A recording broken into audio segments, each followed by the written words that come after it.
Dear students, हमने पिछली class के अंदर 3.4 तक कंप्लीट कर लिया था। आज हम देखने जा रहे हैं 3.5 और 3.5 के अंदर हमारे जो क्वेश्चंस हैं वो किस प्रकार से वज्र गुणन विधि के हैं। यानी आप लोगों ने अभी तक जो पढ़ा है उसके अंदर आपने सबसे पहले ग्राफ बनाना सीखा था। एक विधि ग्राफ विधि आप लोगों ने कंप्लीट कर ली थी। ग्राफ के अंदर 3 कंडीशनें थी, उनको अपन ने देखा था, जैसे अद्वितीय हल वाली, अनेक हल वाली और जब समांतर होती है उसका कोई हल नहीं होता। ये 3 कंडीशनें आपने देखा था। तो इनका आज हम वापस प्रयोग लेंगे, यानी इन क्वेश्चनों के अंदर भी वो काम आएगा। और फिर हमने पढ़ा था प्रतिस्थापन विधि और फिर हमने पढ़ा था विलोपन विधि और फिर हम आज पढ़ने जा रहे हैं वज्र गुणन विधि। तो सबसे पहली बात यह है प्यारे बच्चों कि वज्र गुणन विधि है क्या। तो पहले बात करेंगे वज्र गुणन विधि क्या है, फिर अपन देखेंगे वज्र गुणन विधि का फॉर्मूला कहाँ से निकल के आया, कैसे बना, वो फॉर्मूला हम देखेंगे। और फिर मैं इस फॉर्मूले के आधारित आपको केवल एक शॉर्ट ट्रिक बताऊंगा, उसके माध्यम से हम सभी क्वेश्चनों को बिना देखे फटाफट हल कर सकते हैं, सीधा इक्वेशन को देख के। सबसे आसान विधि होगा ये। लेकिन यदि आप इसको पूरे फॉर्मूले पर आधारित करोगे थोड़ा सा टेढ़ा मेढ़ा हो सकता है, लेकिन मैं आपको बढ़िया तरीके से बिना फॉर्मूले के हेल्प से करने की आपको बताऊंगा, बढ़िया तरीके से किस तरीके से अपन करेंगे, ठीक है। और पैटर्न जो होगा मैं बताऊंगा, उसी तरीके से आपको कॉपी में लिखना है, अपनी तरफ से कोई चेंजिंग नहीं करना है। अब देखिए, सबसे पहले हम बात करते हैं वज्र गुणन विधि है क्या। ध्यान दीजिए, वज्र गुणन विधि। तो प्यारे बच्चों, अभी तक जो हमने पढ़ा था विधियां, उनके अंदर अलग अलग प्रकार की विधि थी और सभी विधियों के जो नाम होते हैं उन नाम के आधार पर ही उसका मतलब निकलता है। तो यहाँ से अपने पास नाम है वज्र गुणन विधि। तो वज्र गुणन विधि के अंदर प्यारे बच्चों क्या होगा, वज्र का मतलब हो गया तिरछा गुणा करना। जैसे अपन कई बार क्रॉस मल्टीप्लाई करते हैं ना, बीच बीच में तिरछा गुणा बोलते हैं। तो मैं कई बार हम क्रॉस मल्टीप्लाई करते हैं तब हम लिखते भी हैं कि वज्र गुणा करने पर। तो ये एक प्रकार का वज्र गुणन है। वज्र गुणन मतलब क्रॉस मल्टीप्लाई है। अब क्रॉस मल्टीप्लाई कैसे होगा, ये वैल्यू आपको पूरा फॉर्मूला सिद्ध करके उसके बाद में आपको इस बात का पता चलेगा कि हाँ रियल में वज्र गुणन विधि का मतलब तो बात तो वही है, क्रॉस मल्टीप्लाई ही उसमें आएगा। तो बात ये है कि वज्र गुणन विधि है क्या। वज्र गुणन विधि प्यारे बच्चों एक प्रकार का क्रॉस मल्टीप्लाई, वज्र गुणा यानी तिरछा गुणा करने को ही अपन क्या कहेंगे, आपकी वज्र गुणन विधि बोलेंगे, ठीक है। अब इसका फॉर्मूला कैसे बनेगा, अब पहले इसका फॉर्मूला पूरा हम डिटेल से बनाते हैं और फिर हम इसके क्वेश्चंस, एक क्वेश्चन यानी एक एग्जांपल के माध्यम से आपको मैं पूरी इस विधि को कंप्लीट करा दूंगा इस क्लास के अंदर। फिर हम नेक्स्ट क्लास के अंदर इसके क्वेश्चंस स्टार्ट कर देंगे। और यदि आज की क्लास आप लोगों ने बढ़िया तरीके से देख ली तो आपका कोई भी किसी प्रकार का डाउट नहीं रहेगा वज्र गुणन विधि से संबंधित। तो ध्यान दो प्यारे बच्चों, सबसे पहले हम बात करते हैं कि वज्र जो गुणन विधि होती है उसके अंदर आप लोगों को एक बात पता होगा कि 2 चर वाले रैखिक समीकरण युग्म की जो आपका व्यापक रूप होता है वो आप लोगों को पता है। व्यापक जो रूप था प्यारे बच्चों वो क्या था, वो अपने था ax plus B Y plus C is equal to 0 था कि नहीं था।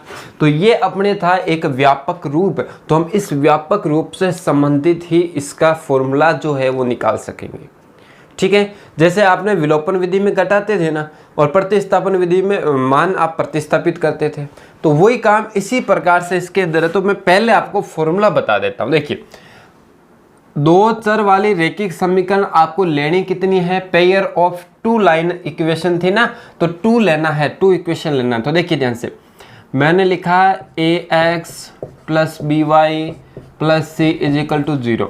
ये इक्वेशन बनी है एक, आपको एक और लेना है। तो मैंने एक और ले लिया, ax B Y plus C is equal to 0। लेकिन प्यारे बच्चों दोनों तो एक जैसा होगा, तो इनको थोड़ा चेंज करने के लिए मैं क्या काम करता हूं, जो इक्वेशन नंबर 1 है ना उसके अंदर नाम पुट कर देते हैं। जैसे रेड पेन से कर देते हैं आपके सामने, देखिए इसका नाम दे देता हूं 1 1 1, इसका नाम 2 नंबर दे देते हैं क्योंकि इक्वेशन कौन सी है, 2 नंबर है। अब क्या करेंगे, इतना काम होने के बाद इन दोनों इक्वेशन को हमें आगे हल करना है, फॉर्मूला बनाना है। तब हम एक काम करते हैं, इस इक्वेशन को आप लोगों को पता होगा जब अपन विलोपन विधि करते थे, जो इससे जस्ट पीछे गई है, तो विलोपन विधि के अंदर हम क्या करते थे, एक चर को समान बनाते थे। चर को क्या करते थे, समान बनाते थे, और फिर उस चर को क्या कर देते, वहां से रिमूव कर देते थे, हटा देते थे, माइनस करते थे, कैंसिल हो जाता। तो ऐसा ही काम इसमें करना है, आपको एक चर को समान बनाना है। तो मुझे एक बात बताओ, इस x के पास आपके पास क्या है, a1 है, और इस x के पास आपके पास क्या है, a2 है। तो इन दोनों को, ये पूरा आप जब इन दोनों इक्वेशनों को घटाएंगे, माइनस करेंगे, तो ये वाला पोर्शन इस पोर्शन से कैंसिल होना चाहिए, या ये वाला चर आपस में कैंसिल होना चाहिए। अब कैंसिल नहीं होगा क्योंकि यहाँ a1 है और यहाँ a2 है, तो अलग अलग है। तो यदि मैं इसको और इसको सेम बनाऊं तो ये सेम ऐसे बनेगा, देखो a1x तो है ये, यदि मैं इसके साथ a2 को ऐड कर दूं और इसकी बात करें तो ये है a2x, अभी तक तो दोनों सेम नहीं है भाई, इसके अंदर ये है, इसके अंदर ये है, इसमें x है, इसमें x है, लेकिन इसमें किसकी कमी है, a1 की। अब देखो दोनों कंडीशन सेम बन गई भाई, इसमें a1 a2 a2 x। अब क्या कर सकते हैं, इसको माइनस करके काट सकते हैं। आई बात समझ में? तो यही काम करना है कि आपके पास इक्वेशन नंबर 1 तो इतना सा है, तो आपको किससे गुणा करना पड़ेगा प्यारे बच्चों, a2 से गुणा करना पड़ेगा। ठीक है, तो आप लिखोगे समीकरण नंबर 1, नाम दे देता हूं 1 और 2। समीकरण 1 को हम किससे गुणा करेंगे प्यारे बच्चों, a2 से करेंगे, तो a2 से। तथा समीकरण नंबर जो आपके पास 2 है, 2 को हम किससे गुणा करेंगे प्यारे बच्चों, देखो यहाँ a1 a2 x सही है, तो 2 में देखो a2x तो है, a2x है, तो किसकी कमी है प्यारे बच्चों, a1 की कमी है, तो a1 से गुणा करना है। क्या करना है, गुणा करना है। अब मेरे ख्याल से आप लोगों को बात समझ में आ गई होगी कि मैंने इसको गुणा क्यों किया, इक्वेशन 1 को मैंने a2 से गुणा क्यों किया, इक्वेशन 2 को a1 से गुणा क्यों किया, क्योंकि हमें तो एक चर को समान बनाना है, तभी वो क्या होगा, विलुप्त होगा। आई बात समझ में? तो अब देखिए, तो मैं इसको पहले गुणा करा देते हैं, तो ध्यान से देखो किस तरीके से बनेगा अब इक्वेशन, वो अपन बना लेते हैं। जैसे मैं इक्वेशन नंबर 1 को a2 से गुणा कर रहा हूं, ध्यान देना, ये इक्वेशन है, तो इसको मैं गुणा करूंगा तो देखिए कैसा बनेगा, a2 तो ये बन जाएगा a1x, ये तो पहले था, a2 से गुणा कर दिया। इसको भी किससे गुणा करेंगे, a2 b1y से। इसको भी किससे, a2 c1 is equal to 0। Clear? अब इसको 2 नंबर इक्वेशन को किससे गुणा करेंगे, a1 से। a1 से तो a1x, a1 a2 x। इसको भी किससे, a1 से, तो प्लस के अंदर a1 b2y, और इसको भी a1 c2 इजिकल टू 0। दोनों इक्वेशन आपको गुना करके चेंज कर दिया। अच्छा प्यारे बच्चों, मैंने गुना क्यों किया है, बात आप लोगों को समझ में आ गई होगी कि इस कंडीशन, इस दोनों चर के अंदर आपको सारा जो भी दिखाई दे रहा है वो सेम है। कैसे सेम है, क्योंकि a2 a1 x सारे गुणा में समान है। तो मैं इसको यदि माइनस करूंगा ना तो ये पूरा पोर्शन कट जाएगा और y बच जाएगा, तो y का फॉर्मूला बन जाएगा। क्लियर? तो देखिए ऐसा ही मैंने किया, आप इसको सेम बनाओगे तो फॉर्मूला x का बन जाएगा। अभी करेंगे, उसको भी करना पड़ेगा, एक से काम तो नहीं चलेगा। मैं अब कर देता हूं इसको माइनस कर देता हूं, माइनस माइनस माइनस, ये पूरा का पूरा कट जाएगा क्योंकि सेम है। अब इसमें से इसको घटाएंगे तो ये तो घटेगा नहीं, a2 है और इसके पास a2 नहीं है, तो मामला गड़बड़ है, कटेगा नहीं। तो हम इसमें से इसको घटा के ही लिख देता हूँ। क्या है, a2 b1 y में से घटाना है, a1 b2 y घटाना है। इसमें से इसको घटाना है, मैंने लिख दिया। अब इसमें से इसको घटाना है तो लिख दो, प्लस के अंदर a2 c1, इसमें से इसको घटाना है, minus a1 c2 is equal to के अंदर क्या है प्यारे बच्चों, 0। ये है ना फॉर्मूला, आप एक बार सीखो। मैं ये बात कहता हूँ कि आप दिमाग से आपको चलना चाहिए पता कि सूत्र बना कैसे, और सूत्र बना कैसे ये आप लोगों ने सीख लिया तो ये आपको मेथड जो है, इसका फॉर्मूला जो है ना, वो फॉर्मूला दिमाग में सेट हो जाएगा, दिमाग में सेट हो जाएगा। याद रखने की आवश्यकता नहीं है।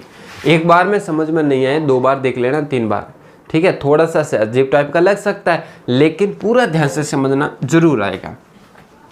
इतना करने के बाद प्यारे बच्चों अब क्या करना है, ध्यान देना थोड़ा सा।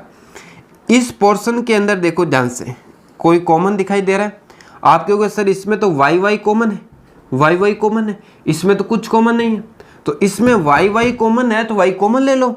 तो मैंने क्या किया, यहाँ से वाई कॉमन ले लिया, तो पीछे बचा अपने पास a2 b1 a1 b2, क्योंकि y तो बाहर आ गया। ये दोनों जो है इस कंडीशन को उधर भेज दो, तो बराबर में भेज देता हूँ मैं, क्योंकि ये यहाँ पर देखो मुझे बताओ ये प्यारे बच्चों किसका है, माइनस का, बराबर से उस साइड जाएगा तो किसका हो जाएगा, प्लस का a1 c2। ये किसका है, प्लस का, उस साइड जाएगा किसका हो जाएगा, माइनस का a2 c1। अब एक बात आप लोगों को पता चला कि इन दोनों का आपने उस साइड भेज दिया, इसमें से आपने इसको कॉमन ले लिया, पीछे बच गया। अब क्या करेंगे, इन दोनों के बीच में कोई चिन्ह नहीं है तो गुणा, और ये पूरा पोर्शन गुणा में उस साइड जाएगा तो किस में चला जाएगा, भाग में। तो y इज इक्वल टू अपने पास है a1 c2 a2 c1 बटे में, ये पूरा ब्रैकेट वाला यहाँ गुणा में इस साइड आएगा तो भाग में आ जाएगा, a2 b1 a1 b2। Clear? ये अपने पास किसकी फॉर्मूला निकला है, y का फॉर्मूला निकला है। मैं इसको थोड़ा सा चेंज और करूँगा, लेकिन फिलहाल एक बार मैं इतना ही रख रहा हूँ, जब इसका काम पड़ेगा तब चेंज करूँगा, तब आप लोगों को पता चलना चाहिए कि मैंने चेंज क्यों किया। y का फॉर्मूला निकल गया वज्र गुणन विधि का। अब बात करते हैं x के फॉर्मूले की। x का जो फॉर्मूला है वो कैसे निकलेगा उसकी बात कर लेते हैं। दोबारा काम करना पड़ेगा ऐसा है, तो मैं क्या करूँगा, ध्यान देना। समीकरण जो है अपनी एक, समीकरण एक को हम गुना करेंगे किससे, आपने पहले x को काटा था, x को गुना किया था, तो यहाँ से अपने पास फॉर्मूला निकल के आया था y का। अब की बार y को काटना है, y कटेगा तो क्या निकल के आएगा, बात सीधी सी का x निकल के आएगा। हमने इन दोनों को सेम किया था, अब की बार इन दोनों को सेम करना है। तो देखो इसके पास a b1 तो है, इसके पास b2 है। यदि मैं इसको b1 दे दूं और इसको b2 दे दूं तो दोनों में एक जैसा हो जाएगा। तो समीकरण a को किससे गुणा करूं, b2 से गुना करूं। समीकरण a को b2 से तथा समीकरण नंबर 2 को b1 से, इसको 2 से, इसको 1 से। अब देखना गुणा करते ही सेम बन जाएगा। ध्यान दो यहाँ क्या है, इसको गुना करना है, समीकरण 1 को तो b2 से गुणा करना है। तो इसको पहले लिख देता हूं मैं। देखो क्या है, पहले समीकरण a1x और b1y और आपके पास है c इज इक्वल टू 0। इसको आपको गुणा करना है समीकरण को b1 से, लो b1 से, सॉरी b2 से, b2 से, b2 से, b2 से कर दिया गुणा।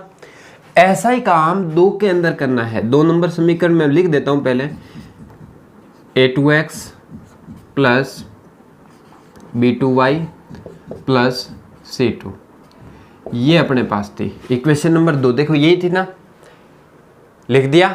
अब आपको क्या करना है, समीकरण 2 को गुना करना है किससे प्यारे बच्चों, b1 से। तो मैंने इसको b1 से गुना किया, b1 से गुना किया, b1 से गुना कर दिया। अब इसको भी क्या कर देते हैं, माइनस कर देते हैं, माइनस माइनस माइनस। क्या ये कटेगा, क्या ये कटेगा, ध्यान से देखना। इसके पास b2 है, इसके पास b2 नहीं है, a1 है, इसके पास a1 नहीं है, तो नहीं कटेगा, सामने पड़ा है। अच्छा नहीं कटेगा तो इसमें से इसको घटाना है, तो ये क्या है, b2 a1x, इसमें से माइनस करना है इसको b1 a2x को। क्लियर? इसमें से इसको घटाते हैं। देखो इसके पास b2 b2 b1 b1 y एक जैसा है तो ये कैंसिल हो गया, एक जैसा है तो कैंसिल। अब आप लोगों को पता चल गया होगा कि इसको हमने b2 और b1 से क्यों गुना किया, क्योंकि हमें अब की बार y काटना था, पिछली बार हमें x काटना था, तो उसको देख के हमने गुना किया था। अब इसमें से ये नहीं कटेगा तो इसको क्या है, प्लस का b2 c1 में से घटाना है b1 c2 is equal to में क्या है 0। यहाँ से मुझे बताओ इसमें x कॉमन आ रहा है, तो आप कहोगे सर x कॉमन आ रहा है तो x कॉमन ले लो। ये देखो x दोनों में सेम है, तो पीछे क्या बचेगा b2a1 बचेगा, तो यहाँ बचेगा b1a2। क्लियर। और यहाँ जो पोर्शन है उसको साइड भेज दो। ये प्यारे बच्चों किसका है, माइनस का, उधर जाएगा तो किसका हो जाएगा b1 c2 प्लस का हो जाएगा। ये प्लस का है, उस साइड जाएगा किसका हो जाएगा b2 c1 माइनस का हो जाएगा। तो यहाँ से देखा जाए तो ये बीच में गुना, और गुना की वैल्यू उस साइड जाएगी तो प्यारे बच्चों किस में चली जाएगी, भाग में चली जाएगी। तो मैं इसको भाग में भेज देता हूँ, तो b2a1 माइनस b1a2। क्लियर। ये फॉर्मूला किसका निकला, आप कहोगे सर x का निकला। अब आप लोगों को एक छोटी सी बात ध्यान में रखना है कि इन दोनों को ध्यान से देखो। आप है ना, जब समीकरणों के अंदर a1 b1 c1 का मान रखोगे तो x और y का मान निकलेगा, लेकिन मेथड बड़ा हो गया ना, हमें तो एकदम सटीक शानदार छोटा सा बनाना है। तो देखिए कैसे इसको और सोल्व करते हैं, ध्यान देना थोड़ा सा। इसके नीचे वाले पार्ट जो है उनको देखो ध्यान से। इसके पास a1 b2 है, a1 b2 है, इसके पास a2 b1 है, a2 b1 है। ये अच्छा नीचे वाला तो सेम है, अच्छा नीचे वाला सेम है, लेकिन ये पोर्शन इधर है उसमें और ये वाला उधर, इसको सेम बनाते हैं। तो मैं इसको माइनस से गुना कर रहा हूँ। किस से गुना कर रहा हूँ प्यारे बच्चों, माइनस से गुना कर रहा हूँ। ध्यान देना थोड़ा सा, मैं माइनस से गुना किया तो माइनस वाई, इधर भी माइनस से, इधर भी माइनस से गुना कर रहा हूँ। तो ऊपर वाले को गुना नहीं करना है, ऊपर वाले को सेम रख दो। देखो माइनस तो एक ही है, चाहे ऊपर से गुना करो चाहे नीचे गुना करो, ठीक है ना। तो ऊपर वाले को मैं सेम ही लिख रहा हूँ, a1 c2 a2 c1। Clear, कोई दिक्कत नहीं है। अब नीचे जो है उसको मैं इधर भी माइनस से गुना करना है ना। देखो आपने इधर माइनस लगाया तो इधर भी क्या लगाना पड़ेगा, माइनस लगाना पड़ेगा, लगा दिया। इसको लिख दो a2 b1 a1 b2। ये जो माइनस है ना इसको गुना करना है, चाहो तो ऊपर वाले से कर दो, चाहो तो नीचे वाले से। हमें नीचे वाले से करना है क्योंकि नीचे वाला सेम बनाना है। तो मैं इसको नीचे वाले से करता हूँ। तो माइनस वाई बराबर, ऊपर वाले में कोई चेंजिंग नहीं होगा प्यारे बच्चों, a1 c2 minus a2 c1। Clear. नीचे वाला जो है उसको चेंज कर देते हैं, माइनस को गुना किया तो ये प्लस का था, माइनस बन जाएगा, माइनस माइनस क्या हो जाएगा प्यारे बच्चों, प्लस का a1 b2, और ये उधर चला जाएगा a2 b1, क्योंकि ये प्लस था माइनस बन गया, माइनस था प्लस बन गया। ये फॉर्मूला किसका निकल गया, y का। क्यों चेंज किया है मैंने, आप लोगों को पता चला कि सर हमें इसको नीचे वाले को सेम बनाना था, हर को सेम बनाना था। क्यों बनाना है वो भी बात पता चलेगी। अच्छा इसको भी बनाते, देखो इसको भी बनाता हूं, ध्यान देना। इसको किसी से गुना करने की आवश्यकता नहीं है, एक बार ध्यान देना। x बराबर लिखा क्या, एक बात देखो ध्यान से, इसमें b1 बाद में a1 पहले है, तो हमें इसको क्रमवाइज चेंज कर देता हूं। मैं सेम ही लिख रहा हूं ऊपर वाला, b1 c2 minus b2 c1 बट्टे के अंदर क्या है, इसको चेंज करता हूं। a1 जो है ना इसको पहले लिखते हैं, a1 b2 माइनस, इसको पहले लिखता हूं a2 b1, क्योंकि गुणा में ना, गुणा की वैल्यू जो है उनको आगे पीछे कर सकते हैं। अब एक बात बताओ मुझे, आप इन दोनों के अंदर x और y के अंदर देखो ध्यान से, यहाँ क्या है a1 b2 a1 b2 a2 b1 a2 b1 same बन गया ना, हर सेम बन गया, हर सेम बन गया। तो यहाँ से एक बात और निकल के आ रही है कि हर समान है ना, तो दोनों में कुछ ना कुछ कॉम्बिनेशन है। तो थोड़ा सा और सिंपल करते हैं, देखो कैसे। एक बात बताओ प्यारे बच्चों मुझे कि यहाँ जो है ना, ये ऊपर वाला जो पोर्शन है, ऊपर जो पोर्शन लिखा गया है, ये किसके अंदर है मुझे बताओ, ये किसके अंदर है। तो आप कहोगे सर ये तो ऊपर जो वैल्यू होती है, देखो जैसे मैं बात बताऊँ ना 5/3 और इधर मान लो x है, ये 5 जो है वो गुणा में होता है और ये 3 जो है वो भाग में होता है। ऊपर वाली वैल्यू गुणा में होती है, नीचे वाली वैल्यू भाग में होती है।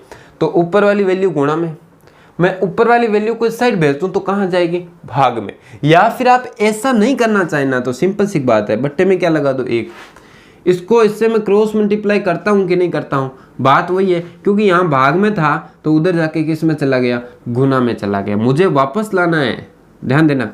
तो ये यहाँ पर गुना में इस साइड लाऊंगा तो आ जाएगा इसके नीचे b1c2 माइनस b2c1।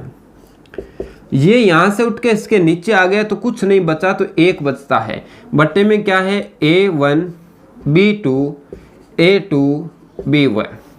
क्लियर। अब इसके अंदर समझ में नहीं है, दोबारा देख लीजिए, ये यहाँ किसके अंदर है, बट्टे में। मैं इसको क्रॉस मल्टीप्लाई करूँ ना तो ये यहाँ और यहाँ गुणा होगा कि नहीं होगा, पहली बात। दूसरी बात, ये यहाँ भाग में उधर जाएगा तो कहाँ चला जाएगा, ऊपर। गुणा में 1 से गुणा होगा तो वापस ये बन जाएगा। आई बात समझ में। तो x का एक फॉर्मूला इस तरीके से ओ निकल के आया। आप कहोगे सर क्या करा रहे हो, बार बार फॉर्मूले, लाइन लगा दी फॉर्मूलों की। हाँ लाइन तो लगा दी, अब इन लाइनों में से एक सटीक छोटा सा बढ़िया शानदार तरीके से फॉर्मूला निकालना है, उसके लिए काम कर रहे हैं। देखिए अब मैं बात करता हूँ इसकी, वापस आता हूँ y पर। x तो निकाल लिया आपने, फाइनल हो गया x का। इसमें भी ये काम करता हूँ, जो ये ऊपर वाला है ना, ऊपर गुणा में, इसको उस साइड भेज देता हूँ तो उधर जाके y के बट्टे में आ जाएगा। कहाँ आ जाएगा, y के बट्टे में। तो मैं इसको यहाँ लिख रहा हूँ, थोड़ा ध्यान देना, ठीक है, कलर चेंज कर देता हूँ। अब इसको मैं यहाँ भेजूंगा ना तो इधर क्या है, माइनस का y, और ये पोर्शन ऊपर वाला इस साइड आएगा तो नीचे आ जाएगा a1c2 माइनस a2c1, नीचे आ गया, बराबर में 1/1, ये इधर आ गया, बट्टे में क्या बचा, a1 b2 a2 b1, यही तो बचा। वापस देख लो, मैं ये माइनस वाई का माइनस वाई, ये भाग में उधर जाएगा तो गुना में, और ये बन जाएगा वापस। तो आपके पास दो प्रकार से फॉर्मूले निकल के आए, एक y का और एक x का। इन दोनों में एक वैल्यू आपको एक जैसा दिखाई दे रहा है, कौन सा, ये वाला पोर्शन। बराबर वाला पोर्शन दोनों के अंदर सेम है, बराबर वाला पोर्शन दोनों के अंदर सेम है, कुछ ना कुछ कॉम्बिनेशन है दोनों में। तो मैं कुछ ऐसा लिख सकता हूं, क्या, ध्यान देना, मैं पहले x का फॉर्मूला लिख रहा हूं, ये फाइनल है आपका, फाइनल फॉर्मूला b1c2 b2c1, ठीक है। अब मैं लिख रहा हूँ x का, सॉरी y का, माइनस वाई है तो माइनस वाई लिखा है, माइनस वाई बट्टे में क्या है, a1c2 माइनस a2c1। अब एक बात बताओ, इसके बराबर क्या निकल के, x के बराबर ये निकल के आया, y के बराबर ये निकल के आया, इसका मतलब दोनों के बराबर एक ही जैसा है, दोनों के बराबर एक ही जैसा है। वो क्या है, 1/a1 b2 a2 b1, यानी दोनों के बराबर एक ही जैसा है। इसलिए आपके वज्र गुणन विधि का फाइनली फॉर्मूला निकल के आ चुका है। ये आपका फॉर्मूला है प्यारे बच्चों। अब इस फॉर्मूले से करना कैसे क्वेश्चन, तो वो हम बात करेंगे। अभी वज्र गुणन विधि हो गया, यहाँ जो है ये वज्र गुणा करके फिर इसमें लिखा गया है कैसे कैसे अपन क्वेश्चन करेंगे। मैं अभी आपको एक एग्जांपल के माध्यम से पूरा बता देता हूँ कि किस तरीके से हमें इसको हल करना है। तो वज्र गुणन विधि के अंदर क्या ध्यान में रखना है प्यारे बच्चों, ये कैसे बना, इसको थोड़ा सा कॉपी में लिखना भी है, समझना जरूरी है, क्योंकि ये चीज़ें आपको दिमाग में पता होना चाहिए जिससे आपका दिमाग चले। दूसरी बात, इसके अंदर ये जो फॉर्मूला है उसको थोड़ा सा आप 2-3 बार रिवाइज करोगे तो आपके दिमाग में सेट हो जाएगा, याद रखने की आवश्यकता नहीं है। देखो कैसे, x बटा BC याद रख लेना, x जो है उसके पास BC आएगा, x के पास BC आएगा, y के पास AC आएगा और a के पास AB आएगा। आई बात समझ में, BC AC AB, इतना ही तो है। अब देखो हमेशा नंबर कैसे, 1 2 2 1 1 2 2 1 1 2 2 1, भाई ऐसे भी याद रख सकते हैं ट्रिक के माध्यम से। बाकी इस फॉर्मूले को याद रखना, ये चीज़ें पढ़ना कोई खास बात नहीं है, सीधा ही हम क्वेश्चन को हल करेंगे। सीधा क्वेश्चन देखा और इतनी सी लाइनों में उसका फाइनल आंसर निकाल के सल्टा देंगे, खत्म ही कर देंगे, ले तेरा काम हो गया। लेकिन ये चीज़ें सीखना जरूरी है प्यारे बच्चों, इनको लिखना भी है, फॉर्मूला भी आप लोगों को पता होना चाहिए। जब भी आप पेपर में, टेस्ट में या कॉपी में करोगे तो मेरे आपको प्रत्येक में आपको फॉर्मूला लिखना ज़रूरी है। इसलिए फॉर्मूला तो थोड़ा सा प्रैक्टिस करोगे तो हो जाएगा। बाकी मैं बिना फॉर्मूला ही बता दूंगा आपको कैसे हल किया जाता है, लेकिन फॉर्मूला वहाँ लिखना जरूरी है। तो आपके दिमाग में आना चाहिए कि x के पास BC BC होता है, y के पास SC SC होता है और 1 के पास AB AB होता है। 1 2 2 1 1 2 2 1 1 2 2 1। क्लियर। अब इसके ऊपर मैं एक बढ़िया तरीके से आपको एग्जाम्पल दे देता हूं जिसके माध्यम से आपको वज्र गुणन विधि समझ में ही आ जाए कंप्लीट। एग्जाम्पल करते हैं इसका, और एग्जाम्पल जो आपके सामने क्या दे रखा है, 2 इक्वेशनें दे रखी है। इन इक्वेशन को वज्र गुणन विधि से हल करना है। तो देखिए कैसे करते हैं। हम सबसे पहले लिखेंगे वज्र गुणन विधि से, वज्र गुणन विधि से। अब ध्यान दो, वज्र गुणन विधि का आप लोगों ने फॉर्मूला पढ़ा था, x के बटे में पढ़ा था, माइनस y के बटे में पढ़ा था और 1 के बटे में पढ़ा था। इतना तो याद है। अब देखो फॉर्मूला याद कैसे रखना है वो मैं बात बताता हूँ, ध्यान दो। यहाँ लिखना है BC minus BC, AC minus AC, AB minus AB। क्या याद रहेगा कि नहीं रहेगा? 2 बार 3 बार प्रैक्टिस करोगे तो दिमाग में सेट हो जाएगा, कोई खास बात नहीं है। क्या लिखना है? 1 2 2 1 1 2 2 1 1 2 2 1। हो गया फॉर्मूला कंप्लीट, कोई दिक्कत ही नहीं है। नॉर्मल सा फॉर्मूला है, बनाने में तो टाइम लगा लेकिन याद रखने में बड़ी आसानी। ठीक है, रटना नहीं है, 2-3 क्वेश्चन करोगे तो हो जाएगा दिमाग में सेट। अब देखो पहले मैं आपको सीधा बताता हूँ, फिर फॉर्मूले के ऊपर अप्लाई करेंगे। ध्यान दो, जैसे मैं यहाँ लिख देता हूँ, सबसे पहले x वाला लिखा, बराबर में y माइनस का है, माइनस लिख दिया, बराबर में क्या अपने पास 1 बटा। ठीक है, करना है क्या है, मेथड ध्यान देना, बहुत सिंपल है, बढ़िया तरीके से हल कर रहा हूँ मैं, पूरा ध्यान से समझना। आप यहाँ लिखा क्या है x, पहले आप किसकी बात कर रहे हैं? x की। तो आप x वाला जो है ना, ये x वाला मामला है ना, इसको भूल जाओ। x वाला जो मामला है इसको क्या कर दो, भूल जाओ एक बार। ये लो हटा दो, हटा दिया। क्लियर। अब क्या करना है, विधि कौन सी है? वज्र गुणन। क्या करो? तिरछा गुणा। पीछे जो बच गया उसका तिरछा गुणा। देखो ये बच गया ना, तो इनका क्या करना है आपको? तिरछा गुणा। ऐसे गुणा करना है। पहले क्या है? 4 प्लस के 4 को -1 से, प्लस के 4 को -1 से, प्लस 4 को -1 से गुणा करेंगे तो माइनस का 4 आया कि नहीं आया? तो इसको इससे गुणा करना है। क्या करना है? इसको इससे गुणा किया तो माइनस का क्या निकल गया है? 4। अब देखो बीच में फॉर्मूले में सब में माइनस है, तो आपको सभी में माइनस ही लगाना है। बीच में सभी में माइनस लगाना है, ध्यान रखना इस बात का। अब क्या करना है? ऐसे गुणा कर दिया, अब ऐसे करते हैं। देखो y के पास कुछ नहीं है तो 1 है, 1 को -10 से गुणा करूंगा तो क्या आएगा प्यारे बच्चों? 1 को -10 से गुणा करूंगा तो माइनस का 10 आएगा। यहाँ पर लिख दो माइनस का 10, माइनस डबल आ जाते हैं तब इसको ब्रैकेट में डाल देते हैं। ये x का काम हो चुका है, x का काम हो गया। ठीक है, अब देखो अब बात करते हैं y की। किसकी बात करते हैं? y की। तो y वाले को बंद कर दो, y वाले को हटा दो। y वाला हटा दिया तो 3 को -1 से गुणा करूंगा तो क्या निकल गया? -3 निकल के आएगा। ये लो -3। और -10 को 1 से, देखो इसके पास कुछ नहीं, 1 है, -10 को 1 से गुणा करूंगा तो माइनस का क्या निकल के आएगा? 10 निकल के आएगा। ये लो ब्रैकेट बंद कर दो, माइनस डबल हो गया। अब बात करते हैं 1 की। ये है C वाला, लास्ट वाला जो संख्या है, तो इस संख्या को बंद कर दो, संख्या को बंद कर दो। पीछे बचा 3 को 1 से, 3 को 1 से 3 निकल के आया, ये लो 3। 4 को 1 से 4 निकल के आया, ये लो प्लस का 4। देखो जैसे माइनस है तो माइनस को साथ में लेना है गुणा करते समय, ये बात थोड़ी सी ध्यान में रखना है। ये बना दिया मैंने।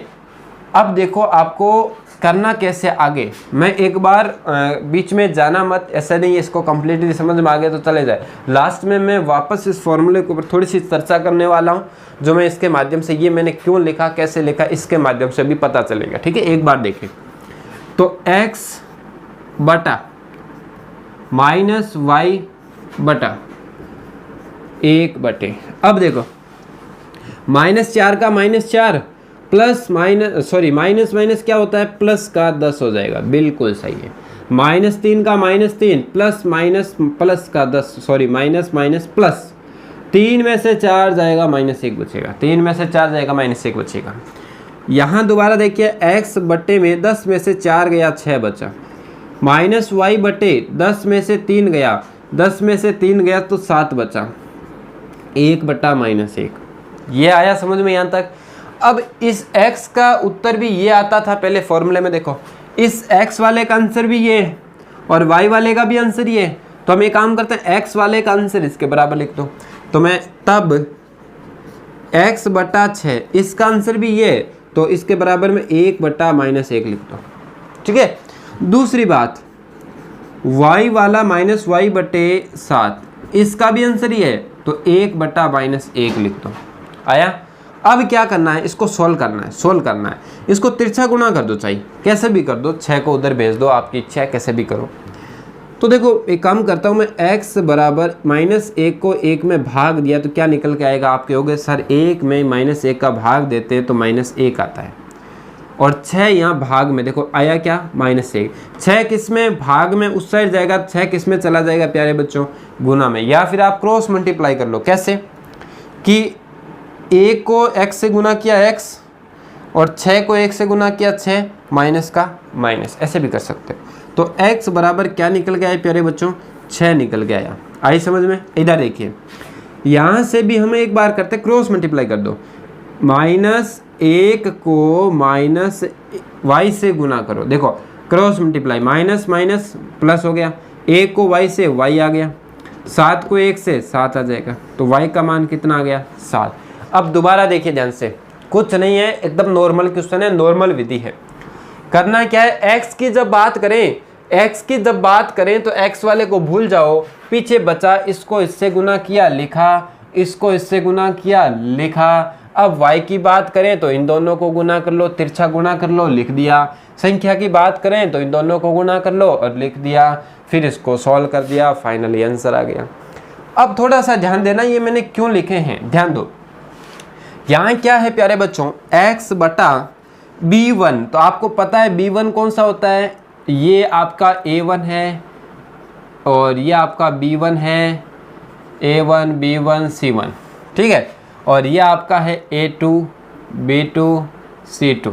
देखो b1 की बात कर रहा है तो b1 कौन सा है, आपके को सर b1 तो 4 है, तो लिखो 4, बीच में क्या है दोनों के गुना। C2 आपके पास कितना है, -1, तो आप लिखोगे -1, माइनस B2 कितना है, B2 है 1, C2 कितना है, आप कहोगे C1 कितना है 10, तो आप लिखोगे -10। ठीक है, आगे भी आप इस तरीके से लिखोगे। अब देखो पहले इसको सॉल्व करता है, x बटा 4 को -1 से -4, माइनस माइनस प्लस, 10 को 1 से 10। क्या ये वाला जो मेथड है ये देखो निकल के आया कि नहीं आया, देखो ध्यान से, ये सीधा आ रहा है कि नहीं आ रहा है, आ रहा है बिल्कुल। तो आपको ये काम नहीं करना है प्यारे बच्चों, इतने दिमाग क्यों लगाए, कहाँ C1 है कहाँ A1 है, उठा के ढूंढ के यहाँ पर लिखो, फिर गुणा करो, फिर सोल्व करो। आपको एक छोटा सा मेथड मैंने बता दिया, सबसे आसान तरीके से हल करना। क्या करना है, जब x की बात करें तो x वाला हटा दो, पीछे बच गया उसका क्रॉस मल्टीप्लाई, वज्र गुणन विधि बोलते हैं इसको। और फिर y की बात करें, y वाला हटा दो, बाकी को क्रॉस मल्टीप्लाई कर दो। संख्या की बात करें तो पीछे वाले को क्रॉस मल्टीप्लाई कर दो, और जो आंसर आए इसको इसके बराबर लिख दो, इसको इसके बराबर लिख दो, और आपका आंसर निकल गया। कितना आसान है। बाकी क्वेश्चन हम इसके नेक्स्ट क्लास में करेंगे। आप सभी को ये क्लास अच्छी लगी तो लाइक सब्सक्राइब शेयर जरूर करना, और अन्य बच्चों तक, आप जितने भी आपके साथी पढ़ने वाले उन सब तक ये क्लास पहुंचानी है आपको। ठीक है प्यारे बच्चों, ओके, धन्यवाद। बाकी हम नेक्स्ट क्लास में